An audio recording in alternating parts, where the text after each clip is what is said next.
फिक्र आपकी presented by doctor ortho Ayurvedic oil and capsules, जोड़ों के दर्द की बेजोड़ दवा। नमस्कार, कैसे हैं आप? फिक्र आपकी में एक बार फिर से आपका स्वागत है। शुरुआत करते हैं आपकी बड़ी बड़ी फिक्रों के साथ।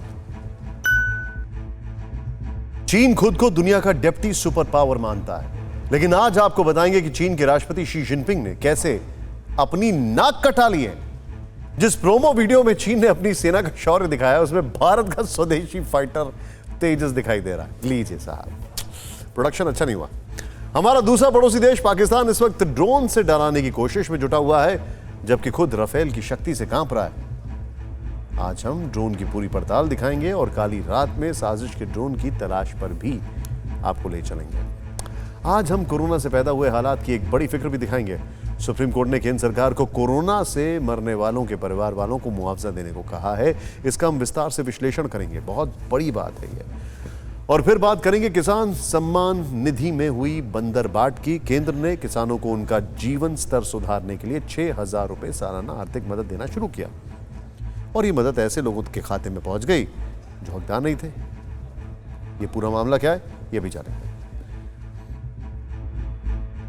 सबसे पहले बात चीन की, जिसने खुद ही अपनी बचकानी हरकत से अपनी नाक कटा ली है। दरअसल चीन खुद को बाहुबली मानता है और इसके लिए वॉर ड्रिल के वीडियो जारी करता है, यानी प्रोपेगेंडा वीडियो, जिसके बारे में कई बार यह भी जानकारी आई है कि ये सारे वीडियोस हॉलीवुड में शूट कराए जाते हैं और जमीन से लेकर आसमान तक आग ही आग दिखाता है। लेकिन इसी कोशिश में चीन की एयरफोर्स से एक बहुत बड़ी चूक हो गई।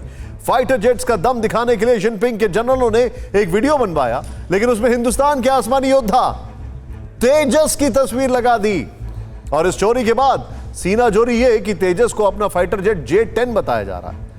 लेकिन ये चोरी पकड़े जाने पर पूरी दुनिया में चीन की हंसी जो है वो सब खिल्ली उड़ा रहे हैं। पूरा माशरा देखिए। घुटना, कंधा या कमर, चाहे जैसा हो दर्द, डॉक्टर ऑर्थो आपको देता है दर्द से पूरी आजादी, एक भरपूर जिंदगी।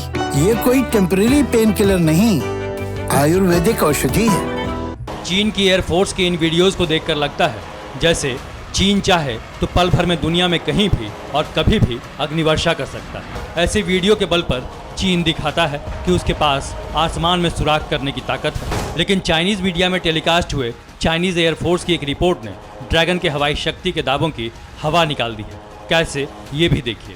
इस वीडियो में चीन के एयरफोर्स का एक फाइटर जेट टेक ऑफ करता दिखता है और फिर आसमान में कुलाचे मारते हुए जौहर दिखाता है। पायलट बम गिराने के लिए बटन दबाता है और लेज़र गाइडेड बम टारगेट की ओर बढ़ जाता है और ऐसी तबाही मचाता है मानो जलजला आ गया। लेकिन हकीकत यह है कि ड्रैगन की एयरफोर्स खुश है। जिस वीडियो के जरिए वो खुद के महाशक्तिशाली होने का ढोल पीट रहा है, उस वीडियो ने उसके झूठ की पोल खोल दी है, क्योंकि इस प्रोपेगेंडा वीडियो में चीन ने इंडियन एयरफोर्स के वीडियो को चुराया है। चीन इस वीडियो में अपने J-10 फाइटर जेट की शान में कसीदे गढ़ रहा है, लेकिन हकीकत में इसमें भारत के फाइटर प्लेन तेजस का वीडियो है। जो बम लॉन्च करते हुए दिखाया गया है वो भी तेजस में लगा लेज़र गाइडेड बम। ड्रैगन की ताकत कितनी खोखली है। ड्रैगन की हवाई ताकत सिर्फ हवाई है। जिस प्रोपेगेंडा वीडियो को उसने दुनिया में अपना दम दिखाने के लिए बनाया था, उसी वीडियो ने उसके फर्जीवाड़े का पर्दाफाश कर दिया और एक बार फिर दुनिया को बता दिया है कि चीन मक्कार है, चीन फरेबी है, चीन चोर भी।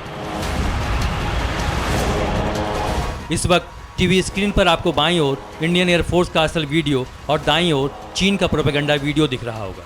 चीन ने तेजस के जिस वीडियो को चुराया है वो 2013 का है, जिसे चीन अब अपने J-10 फाइटर जेट का बता रहा है। वीडियो में एक बार नहीं बल्कि दो बार भारतीय लड़ाकू विमान तेजस के वीडियो को चीनी एयरफोर्स का बताया गया है। चीन ये फर्जीवाड़ा करके इतरा रहा था, सोच रहा था कि किसी को पता नहीं चलेगा कि उसकी एयरफोर्स कितनी खोखली है। लेकिन जिनपिंग और उनके जनरल शायद ये भूल गए थे कि इस डिजिटल दुनिया में कंटेंट की चोरी पलक झपकते पकड़ी जाती है। और एक बार फिर उसकी पोल खुल गई है, जैसे पिछले साल भी खुली थी, जब उसने हॉलीवुड फिल्मों की क्लिप चुराकर अपनी ताकत की नाकाम नुमाइश की कोशिश की थी। चाइनीज़ एयरफोर्स की ओर से जारी वीडियो में ये पहली क्लिप हॉलीवुड के blockbuster film transformers revenge of the fallen से चोरी की गई थी। दूसरी क्लिप हॉलीवुड की ब्लॉकबस्टर द हर्ट लॉकर से चोरी की गई और तीसरी क्लिप हॉलीवुड की ब्लॉकबस्टर द रॉक से चोरी की गई थी। मतलब हॉलीवुड की फिल्मी सीन को हकीकत बताकर उस देश यानी अमेरिका को डराने के लिए वीडियो बनाया गया जहां ये फिल्में बनी थी, और अब हिंदुस्तान के साथ तल्खी के बीच इंडियन एयरफोर्स और उसके फाइटर प्लेन का वीडियो चुराकर अपनी झूठी ताकत दिखाने की कोशिश की, जो नाकाम हो गई है।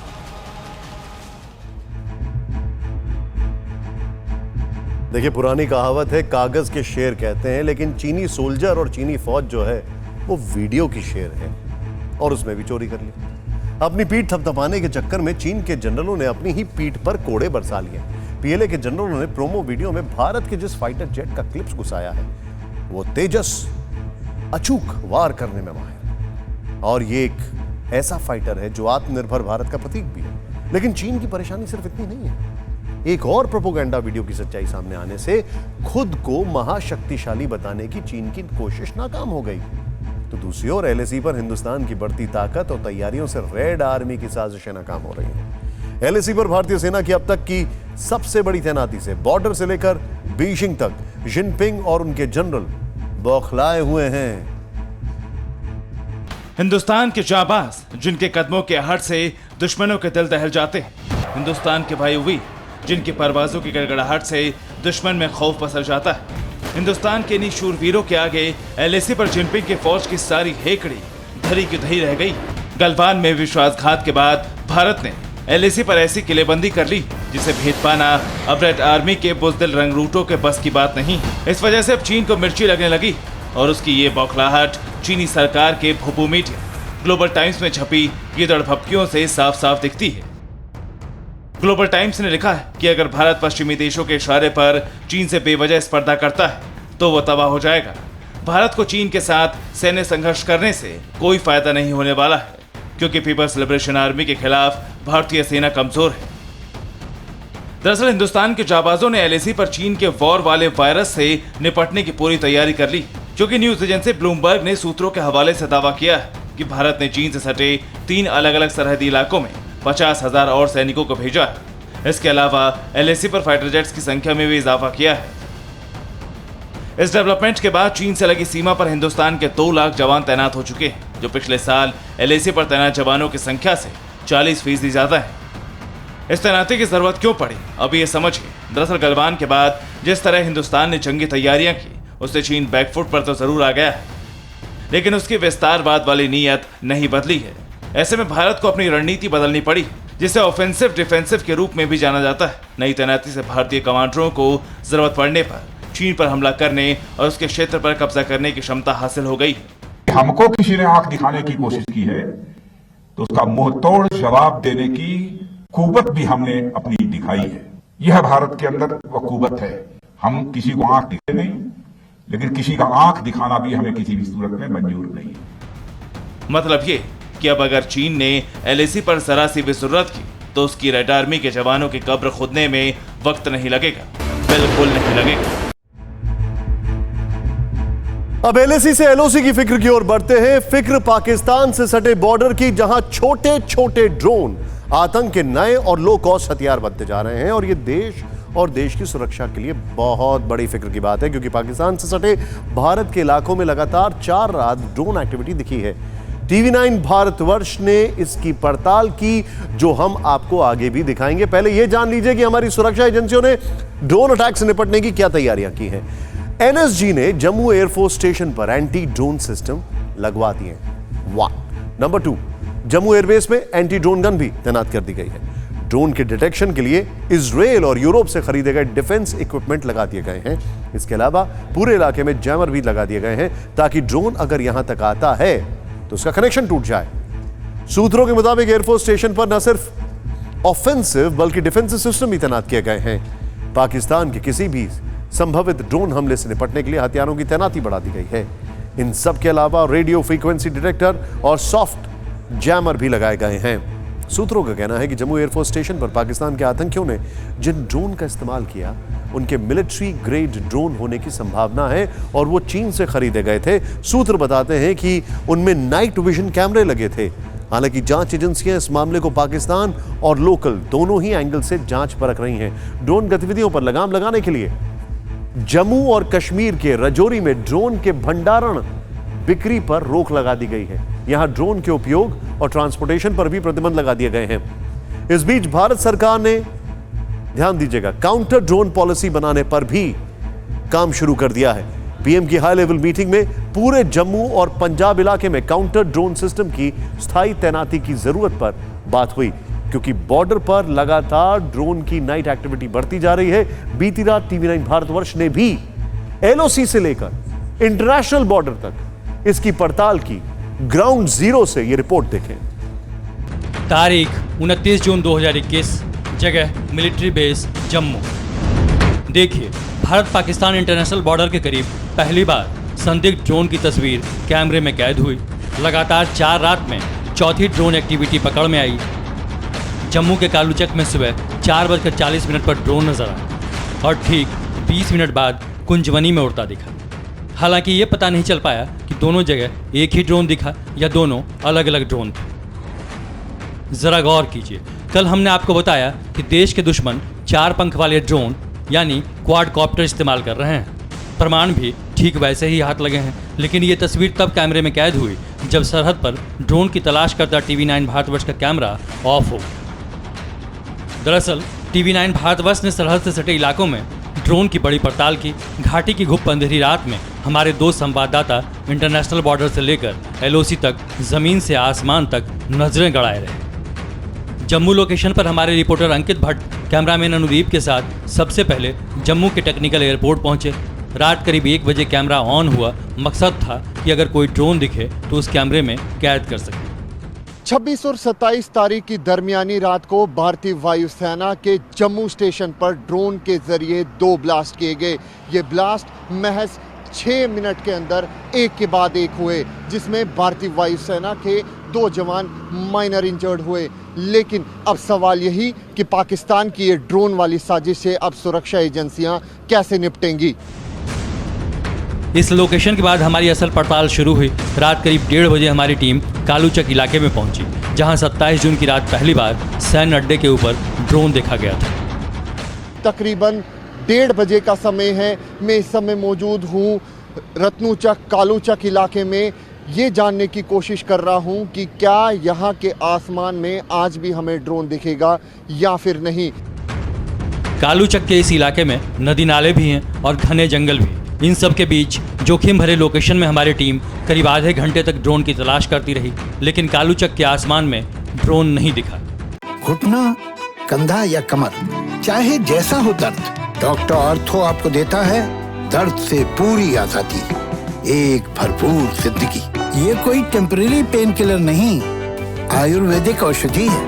पहला स्पॉट है जहां पर ये ड्रोन जो है वो देखे गए। इंडियन एयरफोर्स के स्टेशन पर ड्रोन के जरिए ब्लास्ट के बाद ये पहला इलाका था जहां पर ये ड्रोन देखे गए। लेकिन इस इलाके की बात की जाए, यहाँ पर आप देख सकते हैं तकरीबन नेशनल हाईवे, साथ में नदी नाले और यहाँ पर कुछ जंगल का इलाका जो है वो देखने को आप अपने टीवी स्क्रीन पर भी देख सकते हैं। अगर आसमान की तरफ नज़र दौड़ाएं, तकरीबन आधा घंटा मुझे यहाँ पर हो चुका है, 1 घंटा आधे से आधा घंटा यहाँ पर हो चुका है, लेकिन अभी तक हमें कोई भी ड्रोन जो है वो देखा नहीं है। इसके बाद ड्रोन की तलाश कुंजवनी इलाके की ओर बढ़ी। तभी रास्ते में जम्मू कश्मीर पुलिस का नाका दिखा, जहां ड्रोन की एक्टिविटी के बाद सर्च ऑपरेशन में सख्ती दिखी। इस समय तकरीबन 2:30 बज चुके हैं और इस समय मैं मौजूद हूँ जम्मू पठानकोट नेशनल हाईवे पर। यहाँ पर किस तरीके से अलर्ट मोड पे जम्मू कश्मीर पुलिस देखने को मिल रही है, तस्वीरों में आप देख सकते हैं। जवान किस तरीके से अलर्ट है, ये देखिए, अतिया आधुनिक हथियारों से लैस ये जवान इस चेकिंग पॉइंट पर अपनी ड्यूटी को अंजाम दे रहे हैं। ये है जम्मू पठानकोट नेशनल हाईवे, जहां पर सबसे ज़्यादा जिम्मेवारी जो है वो जम्मू कश्मीर पुलिस को दी गई है। जो भी गाड़ी बाहर से आ रही है, हम बड़ी बारीकी से उसकी जांच कर रहे हैं और उसको पूछा जा रहा है भाई आप कहाँ से आए हैं और कहाँ जाना है। हम उसके कागजात भी पूरे चेक कर रहे हैं, तो हम बड़े बारीकी से उनको पूछ रहे हैं। रात करीब 2:45 बजे हमारी टीम कुंजवनी पहुंची, जहां 28 जून की रात पहली बार संदिग्ध ड्रोन नजर आया था। इस समय मैं मौजूद हूँ कुंजवनी इलाके में। तकरीबन 2:45 बज चुके हैं और हम इस तलाश में निकले हैं कि क्या आज हमें कुंजवनी के आसमान में ड्रोन दिखेगा या फिर नहीं। लेकिन जिस तरीके से ड्रोन देखने की बात लगातार सामने आ रही है, कुंजवनी में भी पड़ताल के दौरान हमने देखा कि सड़कें वीरान थीं और दूर दूर तक अंधेरे में कुछ भी पता नहीं चल पा रहा था। हालांकि सुरक्षा कारणों से हम मिलिट्री बेस की ओर आगे नहीं बढ़े। हालांकि करीब सवा घंटे तक हमारा यहाँ कैमरा ऑन रहा, लेकिन कोई भी ड्रोन कैप्चर नहीं हुआ।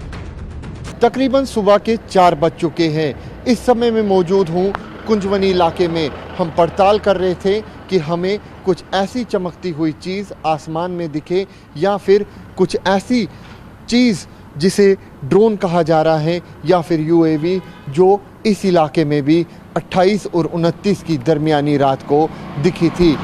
लेकिन आज हमें कुछ ऐसी चीज़ कुंजवनी इलाके में नहीं दिखी। मैं आपको एक बार फिर आसमान दिखाने की कोशिश करूंगा। यहाँ पे आप देख सकते हैं बिल्कुल ही आसमान जो है वो क्लियर नज़र आ रहा है, यानी कि आज रात को कोई भी ड्रोन जो है वो रत्नूचक, कालूचक और इस कुंजवनी इलाके में नहीं दिखा। लेकिन ये ठीक 40 मिनट बाद दिखे ड्रोन की तस्वीर है। चौथी रात भी जम्मू के आसमान पर संदिग्ध ड्रोन मंडराया और उसी कुंजवनी इलाके में ड्रोन दिखा, जहां TV9 भारतवर्ष ने कुछ देर पहले पड़ताल की।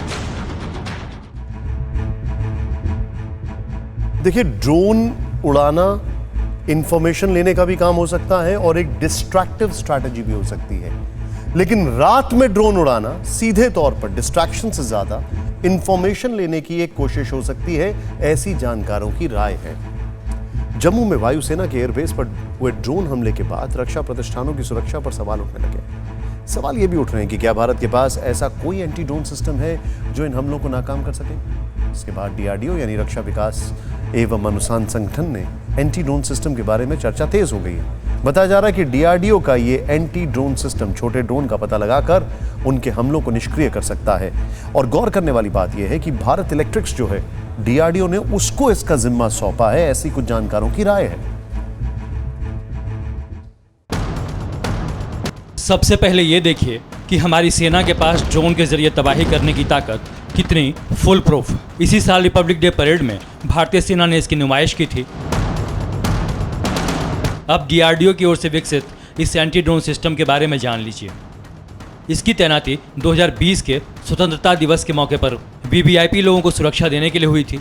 इस साल गणतंत्र दिवस परेड के दौरान भी इसकी सेवा ली गई। अब जम्मू के एयरबेस के टेक्निकल एरिया पर ड्रोन हमले के बाद इसकी चर्चा जोर पकड़ रही है। कहा जा रहा है कि ये आतंकियों के ड्रोन को ट्रैक कर तबाह कर सकता है। DRDO का ये सिस्टम 3 किलोमीटर के दायरे में आने वाले छोटे ड्रोन का पता लगाकर उसे जाम कर देता है। इतना ही नहीं, ये सिस्टम 1 से 2.5 किलोमीटर के दायरे में आए ड्रोन को अपनी लेज़र बीम से निशाना बनाते हुए उसे नीचे गिरा देता है। अगर ये एंटी ड्रोन सिस्टम सुरक्षा बलों को मिल जाता है तो उससे रक्षा प्रतिष्ठानों और संवेदनशील जगहों की सुरक्षा और पुख्ता हो जाएगी। इस सिस्टम के जरिए हवा में दुश्मनों के ड्रोन की पहचान करते हुए उसे लेज़र बीम के जरिए नीचे गिरा दिया जाएगा और पाकिस्तान जैसे साजिश रचने वालों को मुंहतोड़ जवाब दिया जाएगा। एक रिपोर्ट के मुताबिक DRDO ने अपने एंटी ड्रोन सिस्टम की मैन्युफैक्चरिंग का काम भारत इलेक्ट्रॉनिक्स लिमिटेड यानी BEL को सौंपा है। DRDO अपने इस सिस्टम की तकनीक निजी कंपनियों के साथ साझा करने के लिए भी तैयार है। इसके लिए प्राइवेट कंपनियों को उससे लाइसेंस लेनी होगी।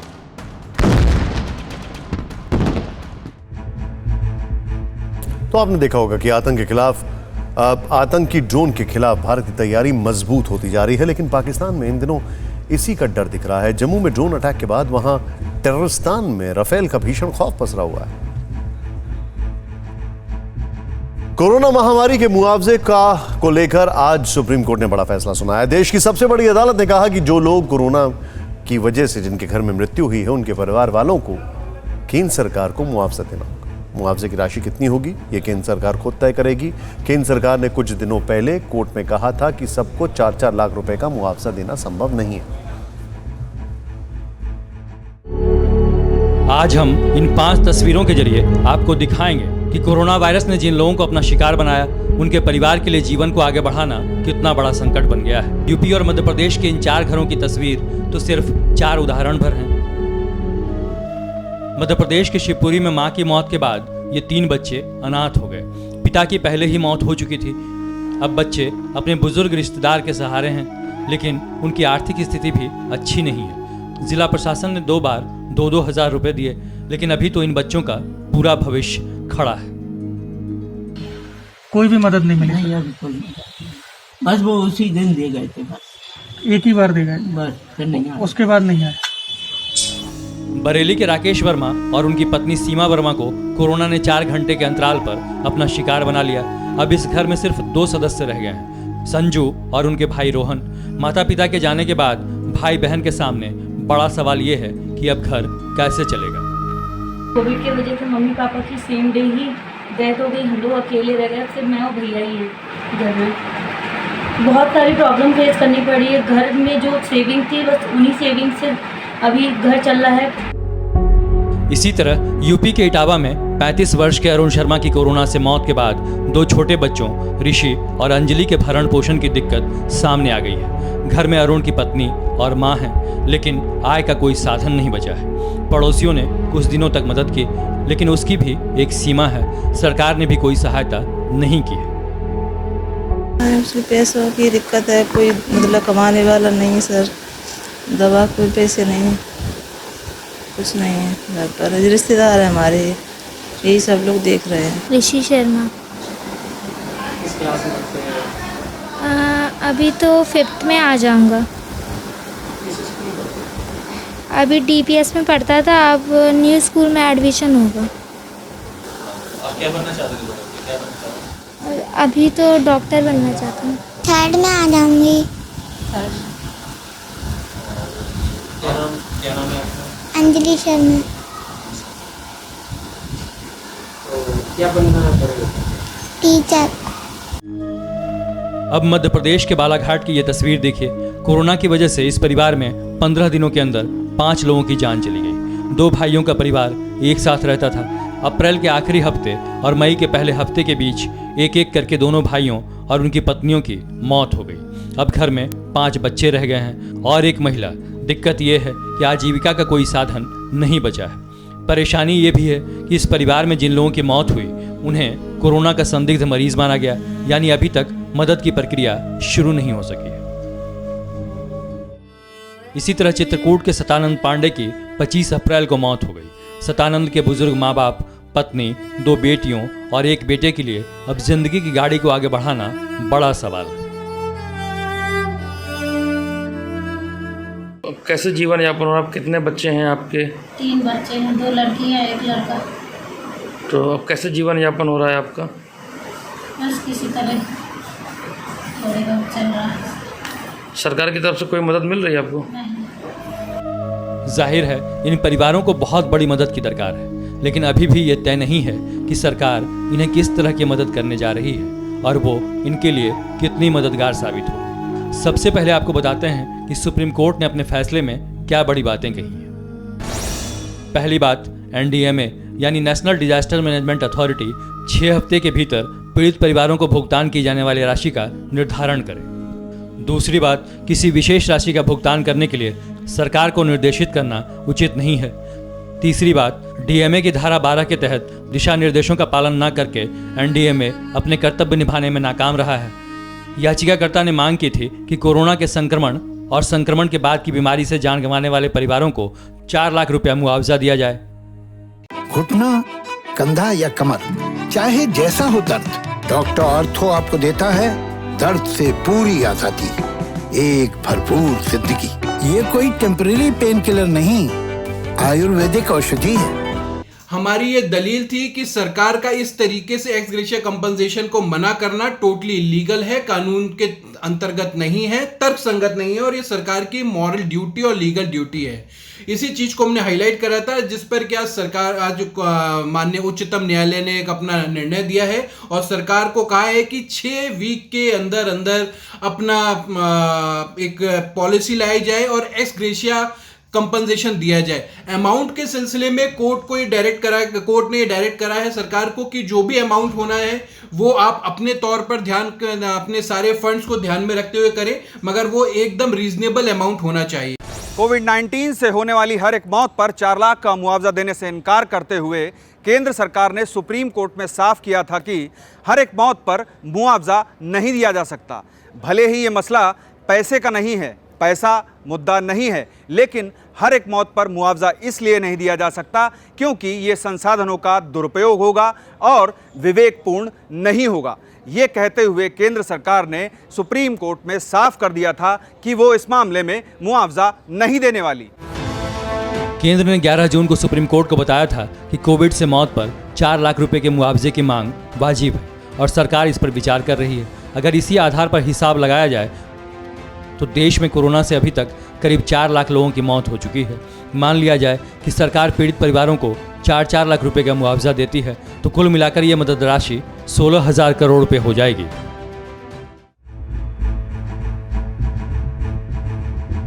सुप्रीम कोर्ट ने आज यह आदेश भी दिया कि अगर किसी की कोरोना की वजह से या कोरोना के चलते हुई किसी बीमारी की वजह से मृत्यु हो जाती है तो उसके डेथ सर्टिफिकेट पर लिखा होना चाहिए कि मौत की वजह कोरोना है। कोर्ट ने यह भी कहा कि अगर किसी परिवार को डेथ सर्टिफिकेट पर आपत्ति है तो इस पर दोबारा विचार किया जाए। और अब बात देश में कोरोना के कम होते कहर की। कोरोना के गिरते ग्राफ की। मंगलवार को देश में 45,951 नए मामले सामने आए। हालांकि यह आंकड़ा सोमवार से करीब 9,000 ज्यादा है, लेकिन राहत की बात यह है कि रिकवरी रेट बढ़कर करीब 97% हो गई है। मंगलवार को भी नए मरीजों से ज्यादा मरीज ठीक हुए। कोरोना संक्रमण की वजह से 24 घंटे के भीतर 817 लोगों की जान गई है। मौत का यह आंकड़ा बीते 78 दिनों में सबसे कम है।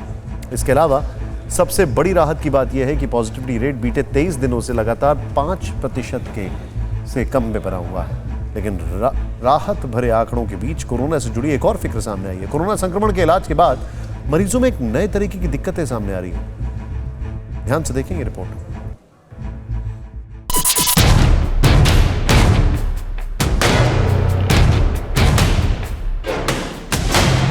कोरोना संक्रमण और उसके बाद कॉम्प्लिकेशंस के एल्बम में एक नई डरावनी तस्वीर जुड़ गई है। कोरोना संक्रमण से बचकर उन तमाम दिक्कतों से बचा जा सकता है जो संक्रमण के बाद होती हैं, और उसके लिए जरूरी यह है कि मास्क लगाने में बिल्कुल भी कोताही ना बरती जाए, लापरवाही बिल्कुल ना करें। इतना ही नहीं, सोशल डिस्टेंसिंग का पालन किया जाए और जल्द से जल्द लोग वैक्सीनेट हो ताकि संक्रमण की चेन को तोड़कर वायरस के खिलाफ कवच हासिल किया जाए। और इसमें मेड इन इंडिया कोवैक्सीन बहुत कारगर है, जिसका लोहा अमेरिका ने भी मान लिया है। अमेरिका में NIH यानी नेशनल इंस्टीट्यूट ऑफ हेल्थ ने कोवैक्सीन ले चुके लोगों के ब्लड सीरम पर 2 स्टडी की, जिसके नतीजों में यह बात सामने आई है कि कोवैक्सीन कोरोना के अल्फा और डेल्टा दोनों वेरिएंट को खत्म कर सकती है। स्टडी में पता लगा है कि कोवैक्सीन अल्फा और डेल्टा दोनों वेरिएंट को खत्म करने वाली एंटीबॉडीज बनाती है। NIH के मुताबिक कोवैक्सीन के फेज 3 ट्रायल के अंतरिम नतीजों से पता चलता है कि वैक्सीन कोरोना के सिम्टोमैटिक इन्फेक्शन के खिलाफ 78% प्रभावी है। गंभीर संक्रमण पर कोवैक्सीन 100% प्रभावी पाई गई और बिना लक्षण वाले यानी एसिम्टोमैटिक इन्फेक्शन के खिलाफ 70% प्रभावी है।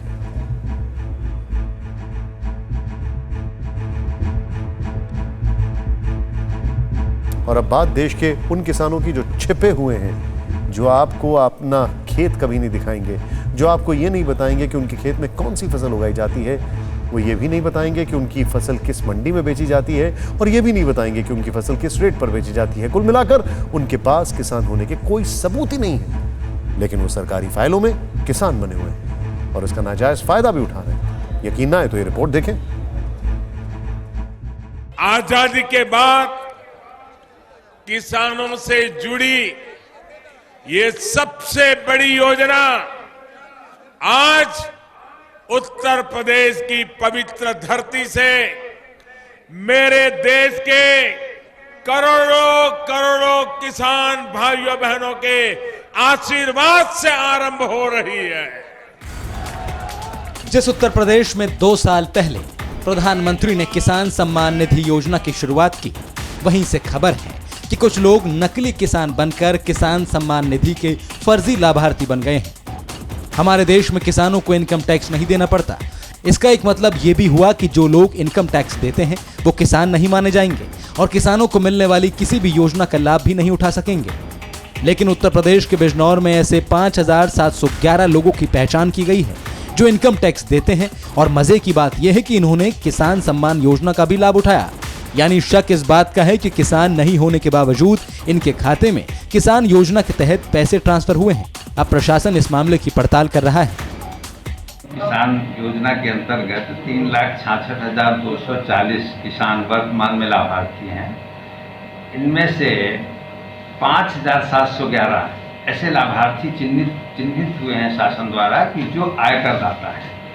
इन लोगों को चिन्हित करके इनको नोटिस भेजी जाएगी तथा इनसे वसूली की कार्रवाई की जाएगी। बात सिर्फ वसूली की नहीं है, पता यह भी किया जाना चाहिए कि ये कौन लोग हैं और कब से नकली किसान बने हुए हैं। कहीं फर्जी किसान बनकर इनकम टैक्स की चोरी तो नहीं की जा रही। कुछ लोगों ने इनकम टैक्स रिटर्न भर दिया है, लेकिन हो सकता है टैक्स ना दिया हो। उस पर हमें क्लियर करना होगा कि ऐसे लोगों से भी वसूला जाना है या जिन्होंने एक्चुअली जिनका टैक्स दिया है उससे वसूला जाना है। तो नियम तो यही कहता है कि जिससे टैक्स वसूला गया उससे हम रिकवर करेंगे, क्योंकि उन्होंने गलत सूचना दी थी। पिछले दिनों एक आरटीआई से खुलासा हुआ था कि वर्ष 2011 में खेती से 2000 लाख करोड़ रुपए की कमाई की गई। इस आंकड़े में 2 के बाद 15 शून्य लग रहे हैं, लेकिन ये आंकड़ा कितना बड़ा है आप ऐसे समझिए कि उस वर्ष देश की जीडीपी इससे बहुत कम, सिर्फ 84 लाख करोड़ रुपए थी। यानी साल 2011 में खेती से जो आय हुई वो देश की जीडीपी से भी 20 गुना ज्यादा थी। जरा सोचिए, अगर खेती इस देश में मुनाफे का इतना बड़ा जरिया होती तो हर कोई किसान क्यों नहीं बनना चाहता। साफ है, अच्छी नीति में खराब नीयत की मिलावट हो गई है। देखिए, भारत सरकार का जो इनकम टैक्स कानून है उसमें एक प्रोविजन है कि एग्रीकल्चर इनकम पे टैक्स नहीं लगेगा। बहुत सारे लोग इसका मिसयूज करते हैं, जिसमें बड़े किसान हैं, नॉन एग्रीकल्चर लोग हैं जिन्होंने जमीनें खरीद रखी हैं, एग्रीकल्चर लैंड, चाहे वो फिल्म स्टार हैं, इंडस्ट्रियलिस्ट हैं, अधिकारी हैं और कोई लोग हैं। बहुत ऐसे लोग हैं जो अपनी इनकम को एग्रीकल्चर इनकम दिखा के छुपाते हैं। हद तो यह है कि किसान सम्मान निधि योजना के तहत बिजनौर में 525 ऐसे किसानों के भी खाते में पैसे ट्रांसफर हुए जो अब इस दुनिया में है ही नहीं। जिला प्रशासन अब उनकी पत्नियों के खाते में इस राशि को ट्रांसफर कर रहा है। फिलहाल नए सिरे से भी सभी लाभार्थियों के बैंक खातों का सत्यापन कराया जा रहा है। और अब देखते हैं फटाफट खबरें। गांव-गांव तक बिजली पहुंचाने के लिए मोदी सरकार का बड़ा फैसला। 3 लाख करोड़ रुपए के प्रोजेक्ट को दी मंजूरी।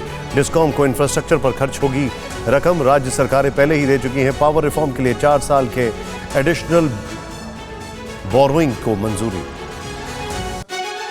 प्रधानमंत्री की सर्वदलीय बैठक के बाद परिसीमन आयोग की बड़ी पहल।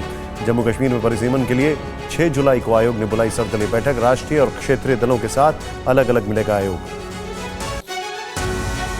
ट्विटर के खिलाफ दिल्ली पुलिस ने चाइल्ड पोर्नोग्राफी का केस किया दर्ज। आईटी एक्ट और पॉक्सो एक्ट के तहत सोशल मीडिया कंपनी से मांगे जवाब। ईमेल पर पूछा चाइल्ड पोर्नोग्राफी के कंटेंट पर क्यों नहीं लिया संज्ञान।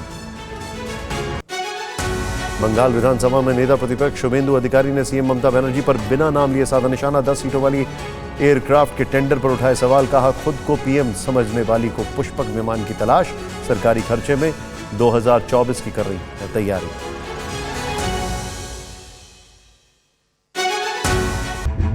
और अब देखते हैं फिक्र हेडलाइंस। पीएम मोदी की अध्यक्षता में कैबिनेट की अहम बैठक। कोरोना संक्रमण के साथ साथ हाईवे, टेलीकॉम और रेलवे पर हुई चर्चा। करीब 5 घंटे तक चली बैठक। सुबह प्रियंका से मिलने के बाद शाम को राहुल गांधी से मिले नवजोत सिंह सिद्धू। करीब 1 घंटे तक चली मुलाकात। सिद्धू से तनातनी के बीच पंजाब सीएम ने कल अपने समर्थक विधायकों, मंत्रियों को लंच पर बुलाया। कैप्टन अमरिंदर सिंह के फार्म हाउस पर लंच का कार्यक्रम। यूपी के नए डीजीपी होंगे मुकुल गोयल। 1987 बैच के आईपीएस अफसर मुकुल अभी बीएसएफ के एडीजी ऑपरेशंस पद पर तैनात। एचसी अवस्थी की लेंगे जगह। यूपी धर्मांतरण के मामले में एक और गिरफ्तारी। वडोदरा का रहने वाला सलाउद्दीन अरेस्ट। सलाउद्दीन और उमर गौतम के बीच फंडिंग का सीधा कनेक्शन आया सामने। जम्मू कश्मीर के कुलगाम में सुरक्षा बलों को बड़ी कामयाबी। एनकाउंटर में 3 आतंकी ढेर। सर्च ऑपरेशन जारी।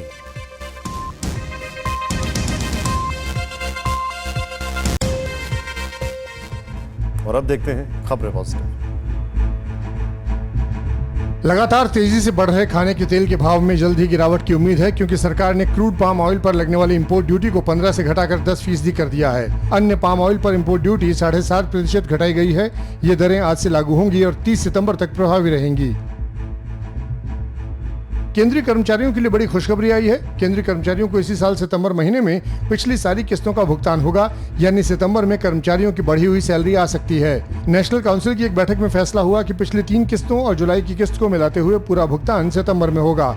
इससे करीब 52 लाख केंद्रीय कर्मचारियों और लगभग 60 लाख पेंशनर्स को फायदा होगा।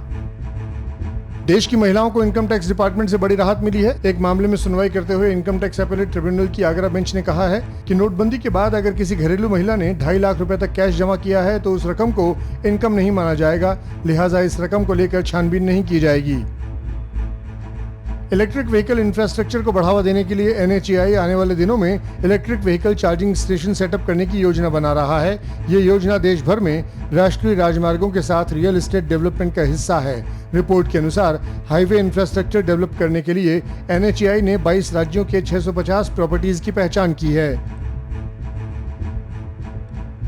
और अब देखते हैं जो है सो।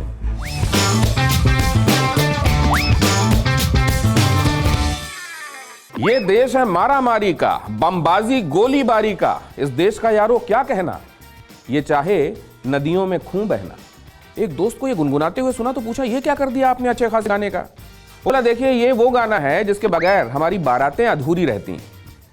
मैं सोचता हूं कि पाकिस्तान में बहुत सारे गाने इधर के बजते हैं, वहां भी तो ये गाना बजता होगा, लेकिन बोल शर्तियां बदलकर ये हो जाते होंगे। बताइए, होते होंगे ना?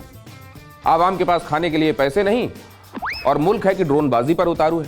मैंने कहा, आवाम का तो पता नहीं, लेकिन वहां के हुक्मरानों की ठसक में कोई कमी नहीं है। अजीब कि कोरोना ने बता दिया है कि कब तक जिंदा है कोई ठीक नहीं, लेकिन ये देश अमन से क्यों नहीं रहना चाहता? वो बोला, भाई साहब, अमन आते ही पाकिस्तान को कोई पूछेगा नहीं, ना अमेरिका से मदद आएगी ना चीन से। मैंने कहा, क्यों? उसने कहा, रेड लाइट पर चुपचाप बैठे भिखारी को कोई पूछता है क्या? अब तो वो भी कार का शीशा ठक-ठका कर भीख मांगते हैं, इस हक से जैसे उनकी गाड़ी में आप बैठे हो। भीख में भी न्यूसेंस और कॉन्फिडेंस की अपनी अहमियत है। मैंने कहा, बात तो ठीक है, बाकी तो जो है सो है। परवाह देश की, सोमवार से शुक्रवार रात 10 बजे TV9 भारतवर्ष पर।